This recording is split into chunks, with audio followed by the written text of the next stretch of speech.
प्यार नहीं कराया, प्यार का बलात्कार। दोस्तों, किसी से प्यार करना, किसी पे एतबार करना बुरा नहीं है, लेकिन अपने भीतर जज्बातों को पहचानने की क्षमता भी रखिए। किसी की बातों पे एतबार करने से पहले उसे एक बार जरूर परखिए। किसी को अपना तन मन सौंपने से पहले उसके परिणामों के बारे में भी जरूर सोचें, नहीं तो आप भी अनन्या की तरह धोखा खा सकते हैं। आप भी उसी की तरह ठगे जा सकते हैं। अनन्या एक गरीब लड़की थी। उसके पिता एक कपड़ों की दुकान में काम करते थे और माँ दूसरों के घरों में चौका बर्तन किया करती थी। अनन्या अपने माँ बाप की इकलौती लड़की थी। उसके माँ बाप ने उसे बड़े लाड प्यार से पाला था। वो चाहते थे कि अनन्या पढ़ लिख कर बड़ी आदमी बने, जिससे उसके सिर से गरीबी का कलंक मिट जाए। अनन्या ने जब 10वीं की इम्तहान पास किया तो उसके माँ बाप बहुत खुश हुए। उन्होंने कस्बे के एक इंटर कॉलेज में उसका नाम लिखवा दिया। इंटर कॉलेज उसके घर से थोड़ी दूर पर था, इसलिए उसके माँ बाप ने किसी तरह पैसों का जुगाड़ करके उसे एक पुरानी साइकिल भी दिला दी, जिससे अनन्या को स्कूल जाने में परेशानी ना हो। अनन्या जब साइकिल पर बैठ कर स्कूल जाती तो उसे लगता जैसे वह आसमान में उड़ रही हो। यह उसका बहुत पुराना सपना था, जो उसके माँ बाप की वजह से पूरा हुआ था।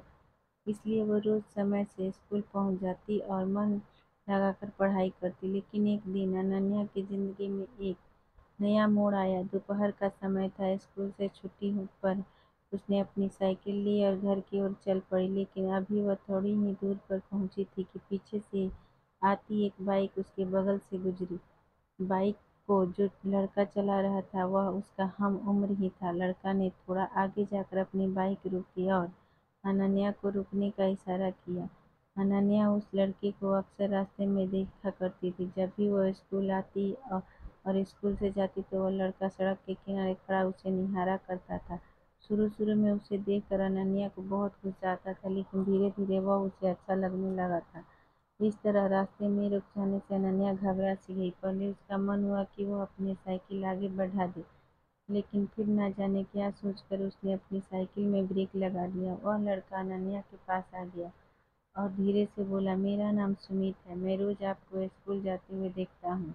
अगर आप बुरा ना माने तो मैं आपसे कुछ कहना चाहता हूँ। क्या क्या अनन्या के मुंह से सिर्फ इतना ही निकला। सुमित ने अपने शर्ट की जेब से एक गुलाब की कली निकालकर उसके हाथ में रख दी और उसकी मुट्ठी बंद करते हुए बोला, मैं तुमसे बहुत प्यार करता हूँ। उठते बैठते सोते जागते हर समय बस तुम्हारे बारे में सोचा करता हूँ। मुझे कुछ भी अच्छा नहीं लगता है। सुमित और भी कुछ कहना चाहता था, पर अनन्या ने उसके होठों पे हाथ रखकर उसे चुप करा दिया। तो आपका मेरा प्यार कबूल है?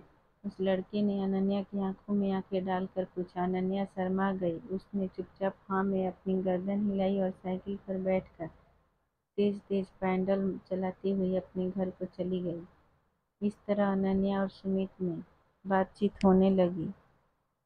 सुमित रोज उसके लिए कोई न कोई गिफ्ट लाता और उसके लिए जीने मरने की कस्में खाता। उसकी बातों सुनकर अनन्या दीवानी हो जाती और सपनों की दुनिया में खो जाती। एक दिन सुमित ने अनन्या से कहीं घूमने चलने का आग्रह किया। पहले तो अनन्या ने हल्का सा ना नुक्र किया, लेकिन फिर वह तैयार हो गई। उस दिन अनन्या बहुत खुश थी। वह तय समय पर उस जगह पर पहुंच गई जहां पर अब सुमित ने उसे मिलने के लिए कहा था। सुमित ने अनन्या की साइकिल को एक दोस्त की दुकान पर खड़ी कर दिया और अनन्या की बाइक पर बैठकर चल पड़ा। सुमित अनन्या को लेकर नदी के पास पहुंचा। वहां पर उसने अपनी बाइक खड़ी कर दी और दोनों लोग घास पर बैठकर बात करने लगे। सुमित ने अनन्या से एक दो बातें की, फिर वह उसके करीब आ गया और उसके चेहरे से खेलने लगा। धीरे धीरे अनन्या पर एक नशा सा छाता चला गया। शायद वह सुमित के मन की बात समझ नहीं पाई, इसलिए उसने अपने आप को सुमित के हवाले कर दिया। दोनों लोग एक दूसरे के प्यार में खो गए और दो जिस्म एक जान हो गए। अभी वो दोनों लोग ठीक से नॉर्मल भी नहीं हो पाए थे कि तभी न जाने कहाँ से वहाँ पे 3 लड़के आ गए। उन्हें देखकर अनन्या हक्का बक्का रह गई और जल्दी जल्दी अपने कपड़े सही करने लगी। यह देखकर एक लड़के ने कहा, उसका हाथ पकड़ लिया और अपने पास घसीटते हुए बोला, इतनी भी क्या जल्दी है रानी, हम भी तो तुम्हारे दीवाने हैं, थोड़ा हमारा भी तो मनोरंजन करा दो।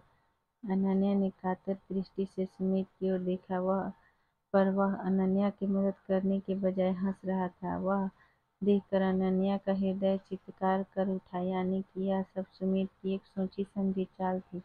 अनन्या आगे कुछ सोच ही नहीं पाई, क्योंकि वो तीन लड़के उसके ऊपर भूखे भेड़ियों की तरह टूट पड़े थे। अनन्या मदद के लिए चिल्लाती रही और वो उसे नोचते घसीटते रहे। कुछ ही पलों में अनन्या की सहनशक्ति ने जवाब दे दिया और वह बेहोश हो गई। लगभग 1 घंटे के बाद अनन्या को होश आया। वे तीन लड़के और सुमित वहां से जा चुके थे।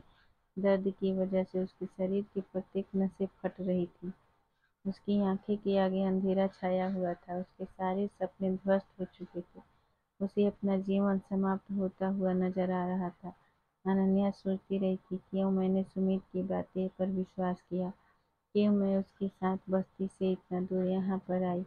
अब मैं क्या मुंह लेकर अपने घर जाऊंगी, अपने माँ बाप को क्या बताऊंगी। मेरा यह हाल देखकर वे तो जीते जी मर जाएंगे। अनन्या के शरीर में बिल्कुल भी शक्ति नहीं बची थी। वह किसी तरह घसीटते हुए नदी के किनारे पहुंची। नदी का पानी कलकल करता हुआ तेजी से बह रहा था। अनन्या ने एक बार फिर अपने गरीब माँ-बाप के बारे में सोचा, लेकिन साथ ही सुमित के चेहरा भी उसकी आंखों के आगे तैर गया और इसके साथ ही क्रोध खींच गया और घिन के मिले-जुले भाव से उसका शरीर कांपने लगा।